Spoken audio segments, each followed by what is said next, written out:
Good morning, everybody. Here, what I'm going to do in this video is a video answer key to this page 14 in your packet, which is the Chapter 1 review. Part 1, classify each number according to all the sets of numbers. Now, we had these notes that we took earlier that went over all the different sets of numbers. So I recommend you go back, review these, study these, make sure you know what all the different sets of numbers are. Okay. For our purposes for this section, I'm just going to ask you to tell me which sets of numbers each of these numbers belongs to out of these sets. So it's not quite all of them, but it's most of them. Okay. And then a test or quiz, I'll give you a list of the different categories, the different sets of numbers that I want you to use. Okay. Now, -7, that's a real number. It's also a rational number, and it's also an integer. Okay. Part B, that's a rational number. It's a real number. It's a rational number, and no more. Okay. It's not an integer. It's a fraction. Anything that can be written as a fraction of two integers is, in fact, a rational number. Okay. This one, a square root of a negative, that's an imaginary number. Okay. There's no abbreviation for an imaginary number, so we'll just write out imaginary. Okay, 7 pi. Well, pi is a transcendental number. Okay, it's real. It's irrational. So we can say a real number. It's irrational. And then it's also transcendental.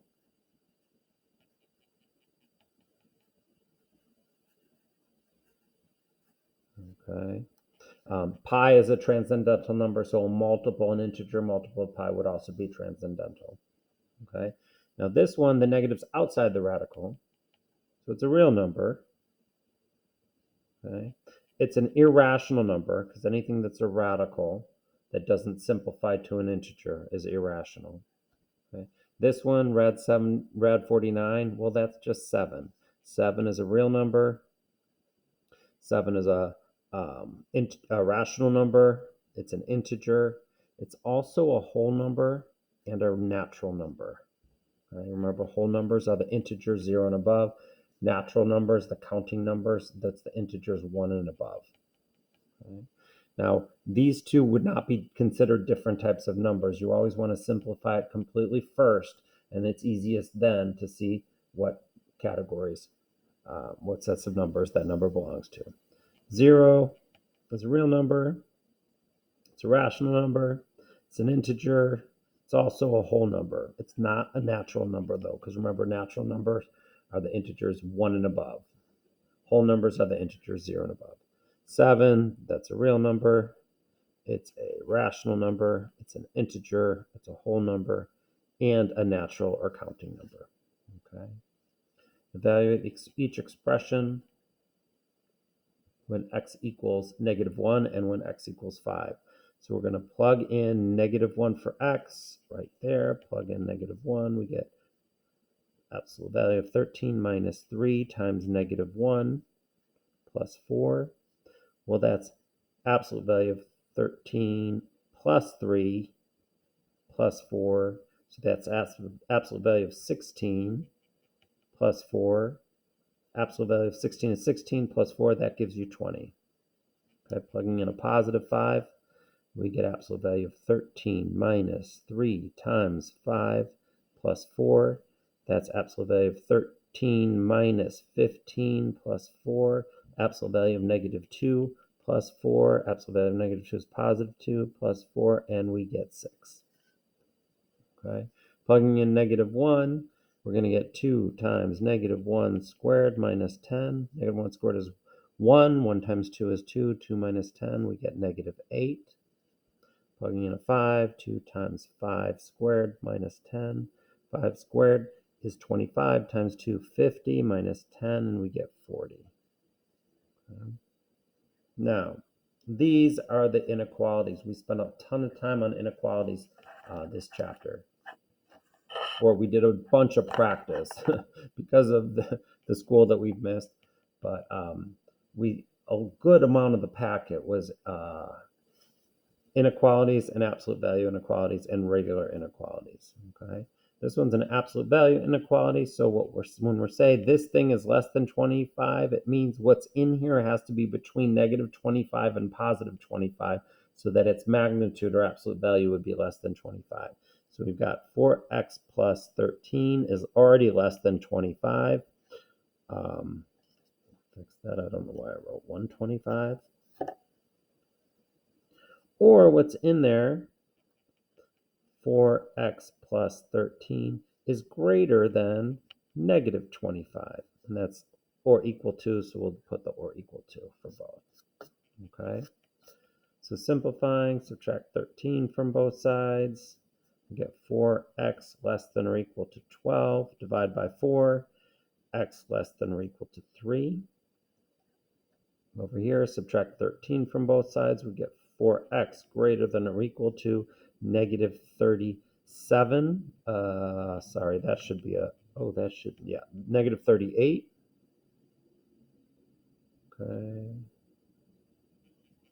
And then divide by 4, x greater than or equal to negative 38 over 4, which is x greater than or equal to negative 19 over 2.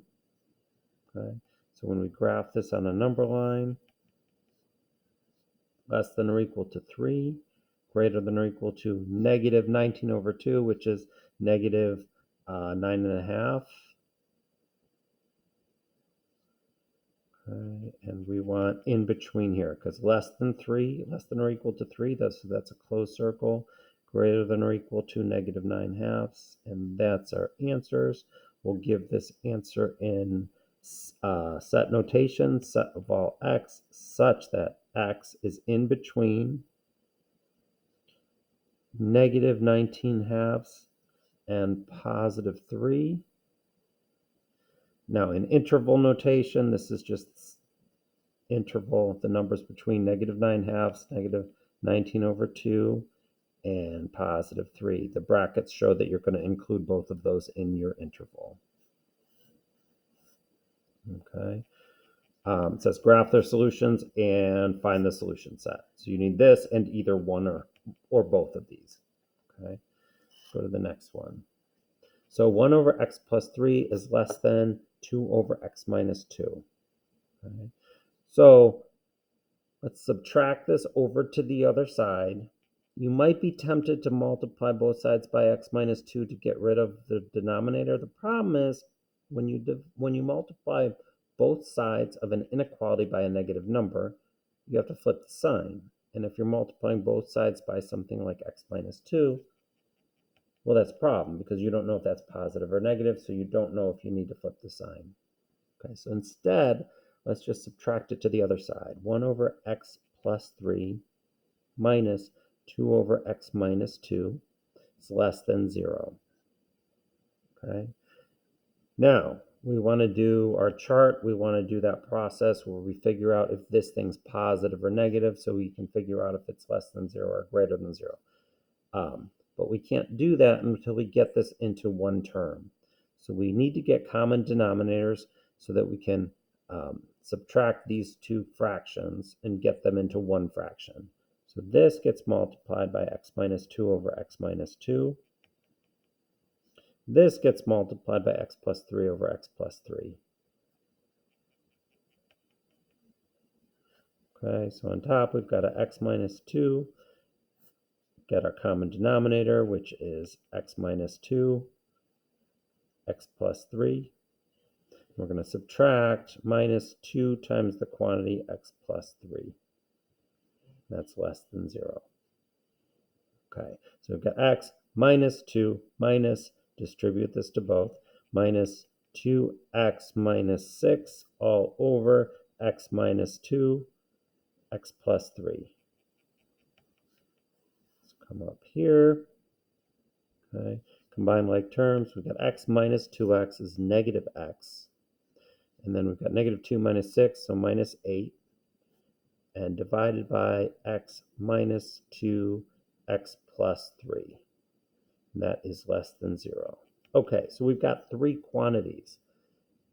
Now we can do our chart, because if this thing's positive and this thing's positive and this thing's positive, all three are positive, we know that's going to be positive, and this would not be true.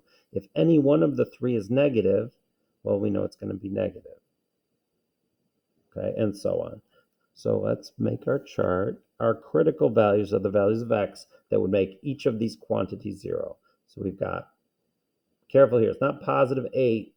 If x is positive 8, we get negative 8 minus 8. We need x to be negative 8. The opposite of negative 8 is positive. Minus 8, that would give us 0. So we've got negative 8. We've got negative 3 right here and positive 2. Okay, we'll put our factors over here. Negative x minus 8.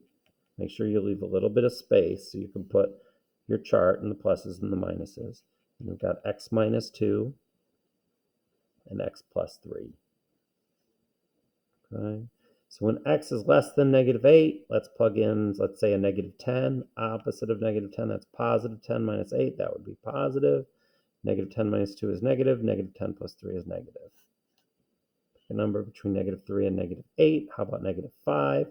That would give me opposite of negative 5 plus 8. That's 5 minus 8. That's negative. Negative 5 minus 2, negative.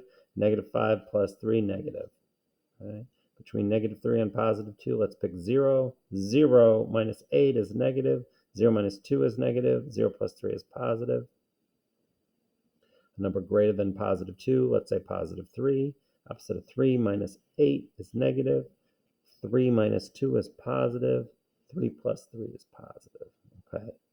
Now, we need this entire thing to be less than 0, which means 2 negatives makes a positive, so that would be positive there. 3 negatives makes negative.